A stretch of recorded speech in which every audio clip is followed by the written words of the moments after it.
ಮನೆಯಲ್ಲಿ ಯಾರಾದರೂ ತರಕಾರಿ ತಿನ್ನಲ್ಲ ಅಂದರೆ ಈ ರೀತಿ ಚಟ್ನಿ ಮಾಡಿಕೊಡಿ. ಅವ್ರಿಗೆ ಏನರಿಂದ ಮಾಡಿದಾರಂತ ಸಹ ಗೊತ್ತಾಗಲ್ಲ, ಅಷ್ಟು ಟೇಸ್ಟಿಯಾಗಿರುತ್ತೆ.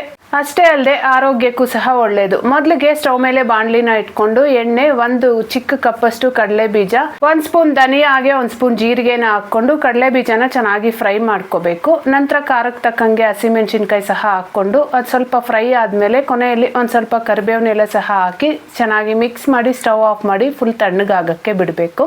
ನಂತರ ಅದೇ ಬಾಣಲಿಗೆ 1 ಸ್ಪೂನ್ ಎಣ್ಣೆನ ಹಾಕೊಂಡು ಮೀಡಿಯಂ ಸೈಜ್ದು ಅರ್ಧ ಸೋರೆಕಾಯಿನ ಮೇಲೆ ಸಿಪ್ಪೆ ಹಾಗೆ ಒಳಗಡೆ ತಿರುಳನ್ನ ಬಿಡಿಸಿ ಹಾಕೋಬೇಕು. ಹಾಗೇನೆ ಒಂದು ದೊಡ್ಡ ಹುಳಿ ಟೊಮೆಟೊ ಸಹ ಹಾಕೊಂಡು ತರಕಾರಿನ ಚೆನ್ನಾಗಿ ಮಿಕ್ಸ್ ಮಾಡ್ಕೊಂತ ಪ್ಲೇಟ್ ಮುಚ್ಚಿ ಅವಾಗವಾಗ ಮಿಕ್ಸ್ ಮಾಡ್ಕೊಂಡು ಬೇಯಿಸ್ಕೋಬೇಕು.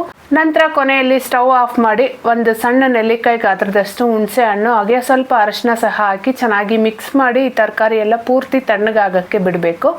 ನಂತರ ಮಿಕ್ಸರ್ ಜಾರ್ಗೆ ನಾವು ಫ್ರೈ ಮಾಡಿ ಇಟ್ಕೊಂಡಿದ್ದಂಥ ಕಡಲೆ ಬೀಜ, ಒಂದು 7-8 ಎಸಲಷ್ಟು ಬೆಳ್ಳುಳ್ಳಿ ಹಾಗೆ ಬೇಕಾಗಿರೋಷ್ಟು ಉಪ್ಪು ಸಹ ಹಾಕಿ ತರ್ತರಿಯಾಗಿ ರುಬ್ಕೊಂಡಾದ್ಮೇಲೆ ತಣ್ಣಗಾಗಿರೋಂಥ ಸೋರೆಕಾಯಿ, ಸ್ವಲ್ಪ ಕೊತ್ತಂಬರಿ ಸೊಪ್ಪನ್ನ ಸಹ ಹಾಕೊಂಡು ನೀರೇನು ಹಾಕ್ದಿರೋ ರುಬ್ಕೊಂಡು ಕೊನೆಯಲ್ಲಿ ಒಂದು ಸಿಂಪಲ್ ಆಗಿರೋಂಥ ಒಗ್ಗರಣೆ ಕೊಟ್ಟರೆ ಸಾಕು. ಸಖತ್ ಟೇಸ್ಟಿಯಾಗಿರೋ ಅಂಥ ಸೋರೆಕಾಯಿ ಚಟ್ನಿ ರೆಡಿ. ಇಷ್ಟ ಆಯ್ತಾ? ವಿಡಿಯೋನ ಲೈಕ್ ಮಾಡಿ. ಬಾಯ್.